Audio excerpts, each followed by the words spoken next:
Bismillahirrahmanirrahim. Assalamu alaikum. From today, we are going to start with a new unit, and in this unit, we are going to study in detail the process of respiration, the control mechanisms of respiration, and the different respiratory pathologies. In today's session, we are mainly going to talk about the different aspects of respiration, general aspects of respiration, and we are going to learn the physiological anatomy of the respiratory tract. What does respiration mean? When we think of respiration, we generally think of breathing, that is, breathing air in and out of the lungs. But in fact, respiration is not just breathing of air into and out of the lungs. But when we have to define respiration, it includes all the events which are involved in making oxygen available to the tissues, utilization of this oxygen by the tissues to derive energy from the nutrients, and removal of carbon dioxide from the body, which is produced during utilization of oxygen. So, all these events are included in the respiration, and it is not just the breathing of air into and out of the lungs. So, again, I am repeating the definition of respiration, that it includes all the events involved in making oxygen available to the tissues, and then the utilization of this oxygen by the tissues to get energy from the nutrients, and removal of carbon dioxide which is produced during these processes from the body into the atmosphere. Now, this whole process of respiration is divided into two steps, or internal respiration and external respiration. We can also say that respiration is of two types, internal respiration and external respiration. So, first we are going to see what is internal respiration. Internal respiration is also known as cellular respiration. It involves intracellular metabolic processes carried out within the mitochondria. During these metabolic processes, oxygen is utilized and carbon dioxide is produced while deriving energy from the nutrient molecules. Now, what is external respiration? External respiration involves the events during the exchange of oxygen and carbon dioxide between the cells of body and the external environment. Again, I am repeating that external respiration includes the events involved in the exchange of oxygen and carbon dioxide between the cells of the body and the external environment. It is basically the process of external respiration that we are going to study in detail under the cover of physiology, while the processes of internal respiration are basically the metabolic processes that you will study in detail in the subject of biochemistry. So, we will move on with the further steps of external respiration. So, external respiration, it is accomplished in 4 steps. The first step is known as pulmonary ventilation, which is the process of breathing. And ventilation is, or the breathing is, the exchange of gases between the atmosphere and the alveoli in the lungs. This is the first step of external respiration. This is pulmonary ventilation or breathing, and this is the movement of oxygen into the lungs and removal of carbon dioxide from the lungs into the atmosphere. The second step of external respiration is exchange of oxygen and carbon dioxide between air in the alveoli and the blood in the pulmonary capillaries. So, when oxygen it diffuses from the lungs into the blood in the pulmonary capillaries and carbon dioxide from the pulmonary capillaries diffuses into the lung alveoli. This is the second step of external respiration. Exchange of oxygen and carbon dioxide between the air in the lungs and the blood in the pulmonary capillaries. The third step of external respiration is the transport of oxygen and carbon dioxide by the blood between the lungs and the tissues. So, transport of carbon dioxide from the tissues where it is produced to the lungs and the transport of oxygen from the lungs into the tissues, it is the third step of external respiration.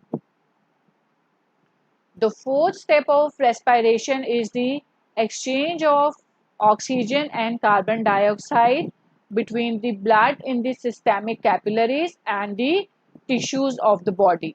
So this is the fourth step in which oxygen diffuses from the systemic capillaries into the cells, into the tissues of the body, and carbon dioxide which is produced in the tissues, it moves from the cells into the blood in the systemic capillaries. This is the fourth step of external respiration, and this shows us the internal respiration in which in the presence of oxygen the foodstuff undergoes metabolic processes to derive energy, and during this process carbon dioxide is also produced. So this entire is internal respiration. Now, from this discussion, we can also conclude another very important fact that respiration is not a function of respiratory system alone, but it also involves the other homeostatic systems of the body, like it requires the cardiovascular system and the blood as a vehicle to transport the respiratory gases between the lungs and different tissues of the body. Another important point to remember is that respiration is not a voluntary activity. It is not under our conscious control.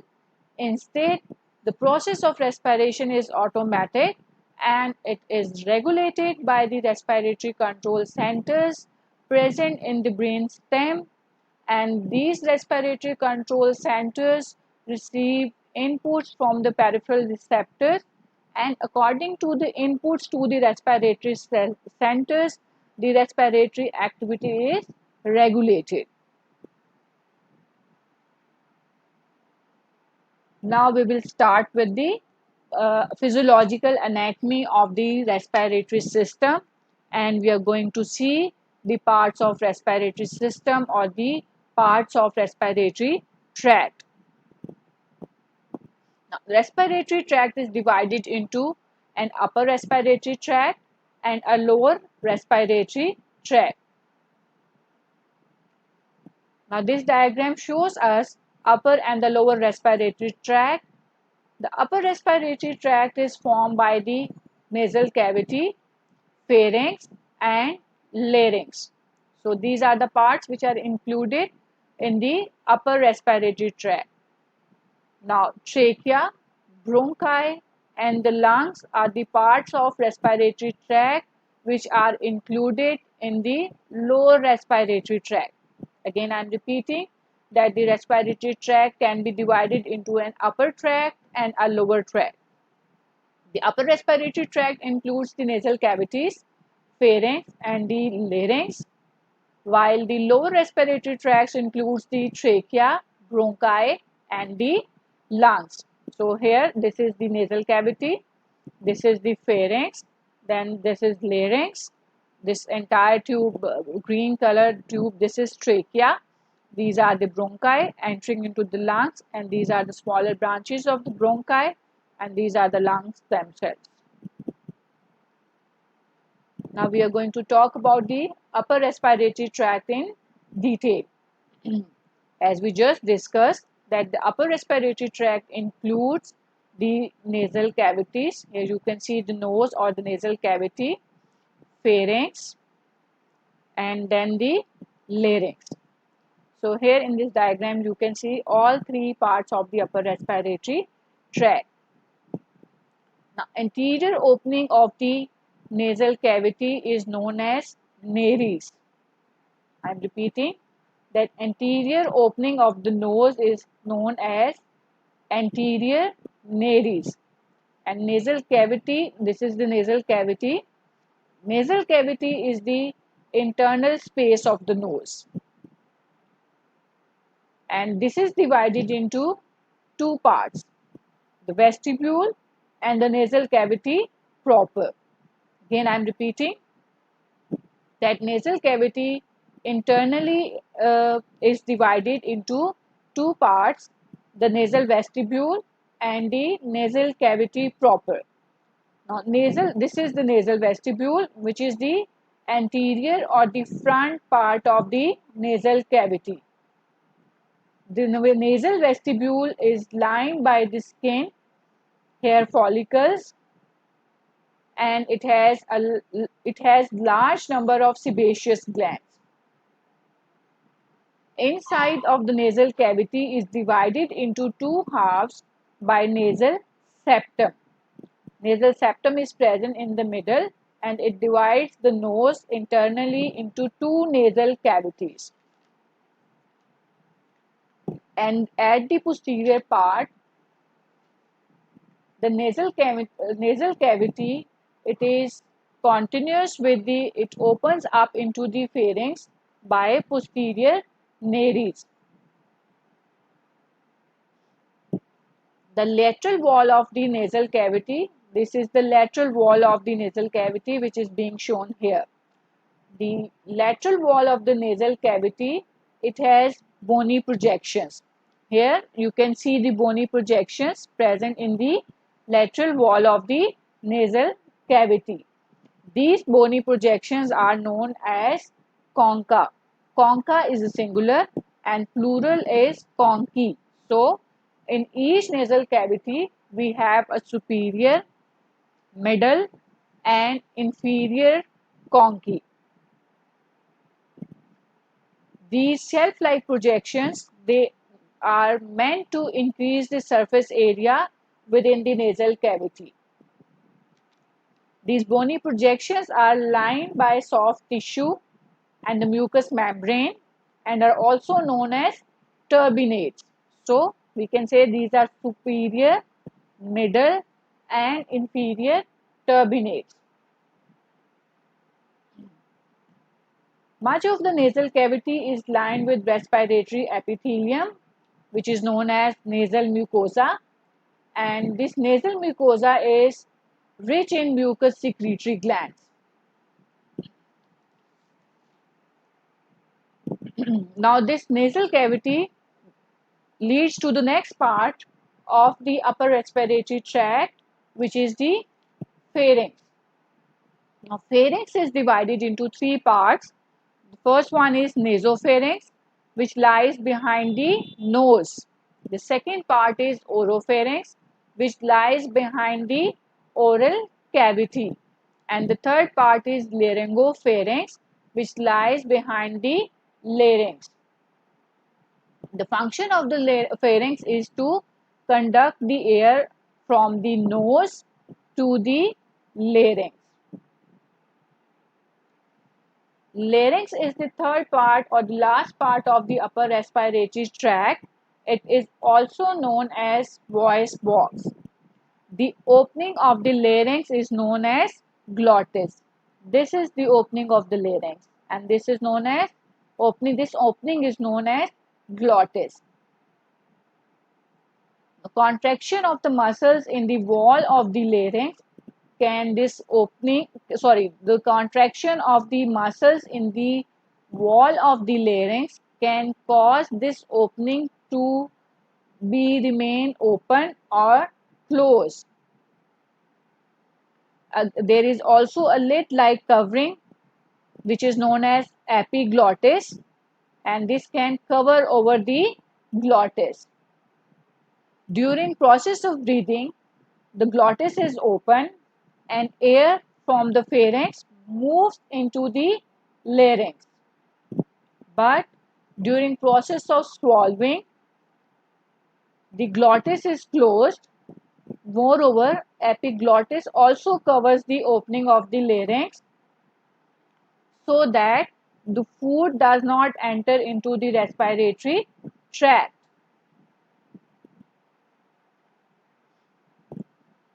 Similarly, glottis is also closed during vomiting so that vomitus does not enter into the larynx. So these are the protective mechanisms basically which prevent the entry of the food into the respiratory tract and cause which can cause choking. Now coming to the functions of the upper respiratory tract. So before we discuss the functions of upper respiratory tract, I think we should have a look on this diagram as well. This is the same. We have seen different parts of the respiratory tract. Here I just want to show you the vocal cords. Vocal cords are basically the bands of elastic tissue extending from the walls of the larynx, and these vocal cords vibrate when the air passes through the larynx, and the vibration of these vocal cords produce the sound. Because of this reason, because of this fact that vocal cords are involved in production of sound, the larynx is also known as voice box. And this is the epiglottis, which is a lid-like covering which can cover over the glottis. Now coming to the functions of upper respiratory tract. Now upper respiratory tract perform different functions. One of the important function which is performed by the upper respiratory tract is conditioning of inhaled air. Now conditioning of the air, it involves three processes. The first is filtration or cleansing of air. Second is humidification of air, and the third is warming of air. Now these three functions together are known as conditioning of inhaled air or air conditioning functions of upper respiratory tract. So first we are going to talk about the filtration of air or cleansing of air in the upper respiratory tract.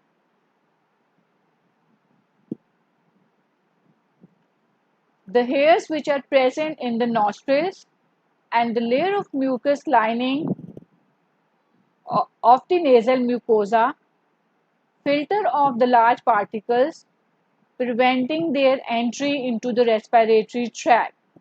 So I'm repeating that the hairs are present in the nostrils which entrap the large particles present in the inhaled air, and there is a layer of mucus lining the nasal mucosa which also entrap and filter the particles inhaled with air, thereby preventing their entry into the respiratory tract.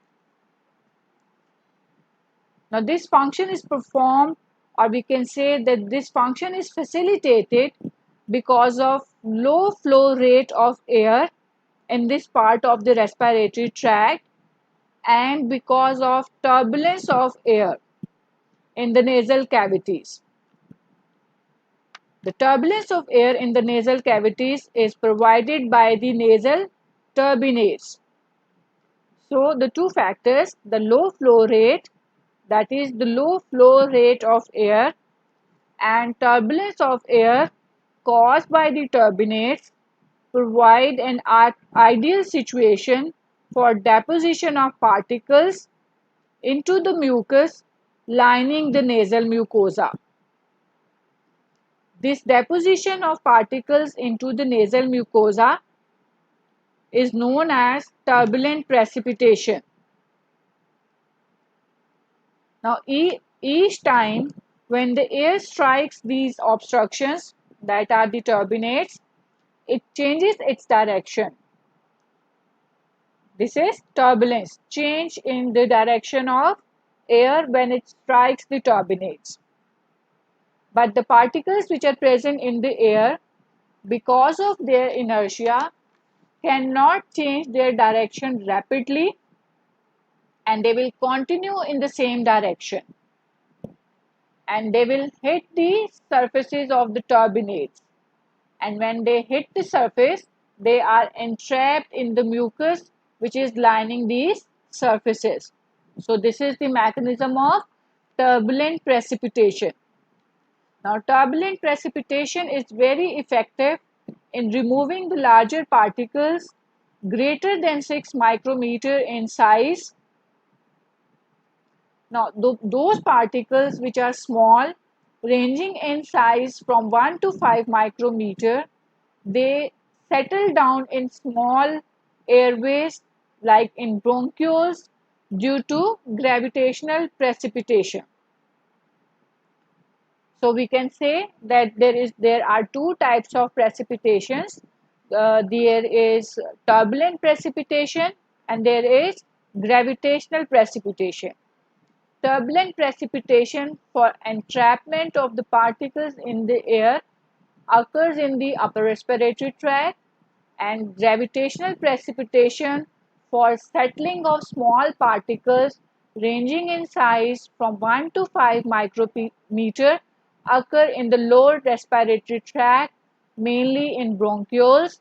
Here the particles settle and are entrapped into the mucus lining these surfaces because of gravitation. Very small particles which are less than 1 micrometer in size, they reach the alveoli, and in the alveoli they are removed by the alveolar macrophages. Again, I am repeating the last point, that very small particles less than 1 micrometer in size are removed by the action of alveolar macrophages. So this is about the cleansing and filtration of air by the respiratory tract. Now, the second function which is performed by the upper respiratory tract mainly during conditioning of air is humidification. Humidification is addition of water vapors into the inspired air. When dry atmospheric air is inhaled, it is saturated with water within 2 to 3% of full saturation with water vapors before it reaches the trachea. So we can conclude that humidification of air, it mainly occurs in the upper respiratory tract, and the dry air, it is completely humidified, almost completely humidified before it reaches the trachea. The third, the third function during conditioning of air is warming of air. Cold air entering the nose is completely warmed to about body temperature by extensive surfaces of the turbinates because of the fact that nasal mucosa is highly vascular. So, highly vascular nasal mucosa, it causes the warming of air to the body temperature, and because of highly vascular nasal mucosa, the humidification function is also possible. So air in the upper respiratory tract, it is filtered off, it is humidified, and it is warmed to body temperature before it enters into the lower respiratory tract.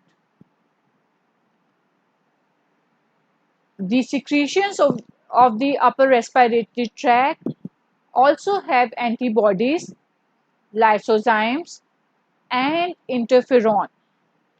Now, these substances protect the body against foreign invaders. The epithelium of the upper respiratory tract is ciliated, These cilia continuously beat and they move the secretions to the oropharynx so that it can be either swallowed or it can be expectorated. Now, talking about the pharynx, it has a dual function. It is a conducting passage which conducts the air from the nasal cavities into the larynx. It is also involved in swallowing. During swallowing, the bolus of food moves from the oral cavity into the esophagus through the pharynx. But remember that pharynx perform only one function at a time. So when you are swallowing, the the breathing function is inhibited, and when you are breathing, swallowing is inhibited. So pharynx, although it has a dual function, it is a common passage for the conduction of the air from the nose into the larynx and for the passage of the food from the oral cavity into the esophagus, but it will perform only one function at a time. There are other functions as well performed by the upper respiratory tract, like nose is an organ of smell. The upper part of the nasal cavity has olfactory epithelium into which are present the olfactory receptors. These olfactory receptors are stimulated by different odors and enable us to smell different odors. Then nose is also a sign of honor. It also has a cosmetic importance. As we just talked, that phonation is also a function of our upper respiratory tract. This is because there are vocal cords present in the walls of the larynx which vibrate due to passage of the air through the larynx, and this vibration of the vocal cords produce the sound, and then this sound is articulated by other structures like by the tongue and the muscles of the oral cavity, and by the movements of the lips. In not only the upper respiratory tract is involved in production of sound, which is phonation, but also the nose and the paranasal sinuses add resonance to the voice. And finally, the nose, it is also a route for the administration of drugs. So these are the different functions performed by the nose and the other parts of the upper respiratory tract. Now we will move on to the lower respiratory tract. As we discussed in the beginning, that lower respiratory tract, it includes the trachea, bronchi, and the lungs. Now functionally, the lower respiratory tract can be divided into a conducting portion which conducts the air and into a respiratory portion which is involved in the exchange of oxygen and carbon dioxide between the air present in these parts of respiratory tract and the blood present in the pulmonary capillaries. So there is a conducting portion and there is a respiratory portion. The trachea, along with its branches, it is in a form of an inverted tree. The trunk of this tree is the trachea and the branches are the bronchi. Here you can see this is the trachea. This trachea divides into two main branches which are the bronchi, the right bronchus and the left bronchus. Each right and the left bronchus, after it enters into the respective lungs, it divides into small branches dichotomously. By dichotomous division, we mean that one branch will divide into two. So this dichotomous division will continue, and and airway will become smaller and smaller till we reach the stage of terminal bronchiole. Look at this diagram. This is the trachea. It divides into two main bronchi.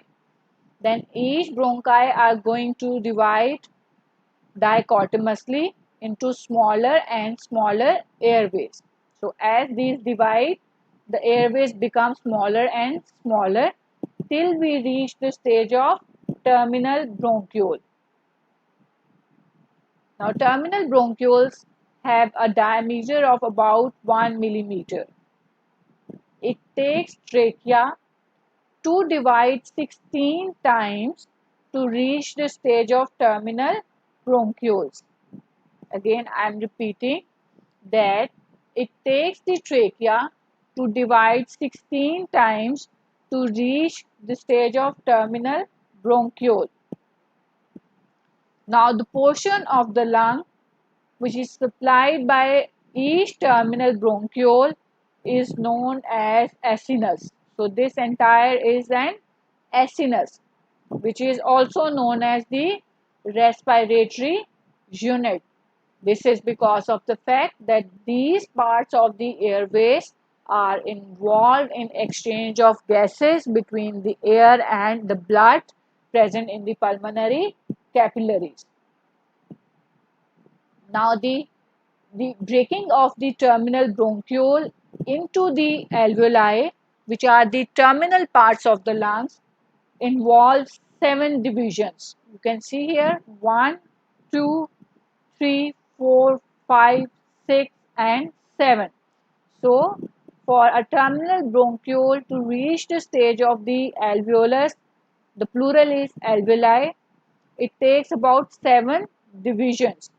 So, trachea takes a total of 23 divisions to reach the stage of alveoli. These are the terminal most part of the airways, terminal parts of the respiratory tract. Now, the terminal bronchiole give rise to the respiratory bronchioles. From the respiratory bronchioles arise the alveolar ducts, and from the alveolar ducts arise these alveoli. Here we can see these are the terminal bronchioles. These terminal bronchioles are going to give rise to the respiratory bronchioles. Respiratory bronchioles give rise to the alveolar ducts, and these are the alveoli. Each lung has about 300 million of the alveoli, and you can see that these alveoli are surrounded by network of pulmonary capillaries for a rapid exchange of gases between the air in these alveoli and the blood in the pulmonary capillaries. Now, adjacent alveoli are connected with one another through small openings. You can see here, these are the small openings which connect the adjacent alveoli. These openings are known as pores of Kohn. Now, these pores of Kohn are meant for collateral ventilation. By collateral ventilation, we means the movement or the passage of air from one alveolus to its adjacent alveolus. Again, I am repeating that adjacent alveoli are connected, are communicating through small openings, and these openings are known as pores of Kohn, and these pores of Kohn are for collateral ventilation. Again, you can also see in this diagram, these are the pores of Kohn. This is again the diagram of a terminal part of the lung. This is one acinus having a respiratory bronchiole. These are the alveolar ducts, and these are the alveoli or the alveolar sacs.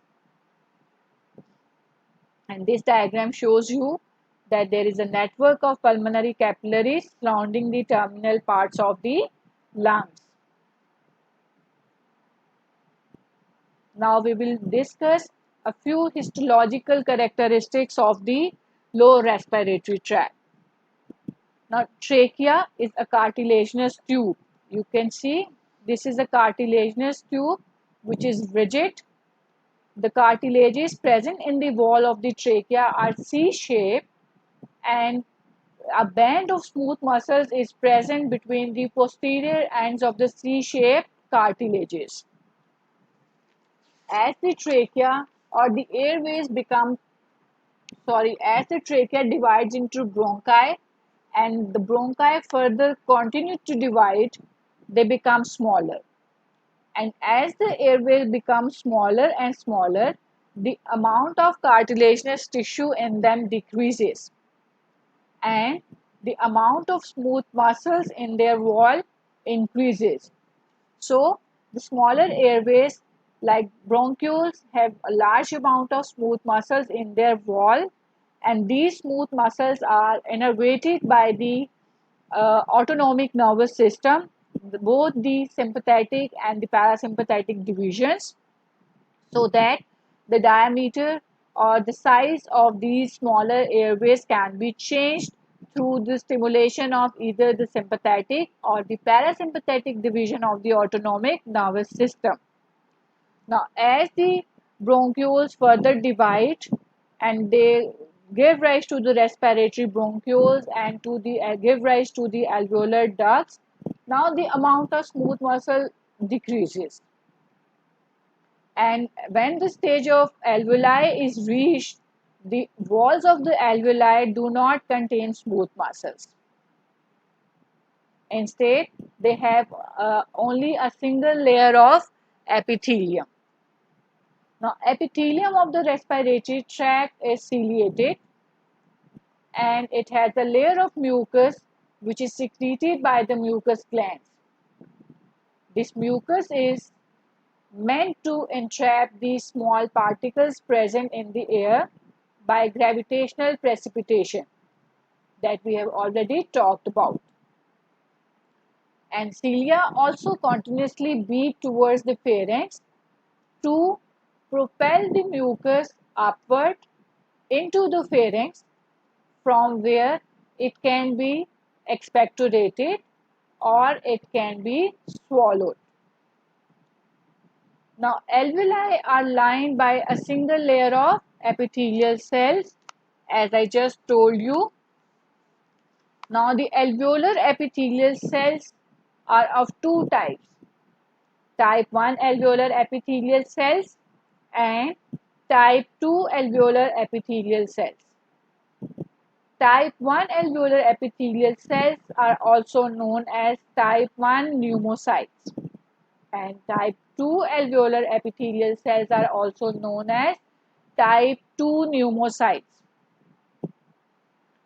Type 1 alveolar epithelial cells have respiratory function and are involved in exchange of respiratory gases between the air in the alveoli and the blood in the pulmonary capillaries, while type 2 alveolar epithelial cells or the type 2 pneumocytes secrete a special substance known as surfactant, which decreases the surface tension of the fluid lining the inner surface of alveoli. 90% of alveolar epithelial cells are the type 1 alveolar epithelial cells, while 10% of the alveolar epithelium is made up of type 2 alveolar epithelial cells.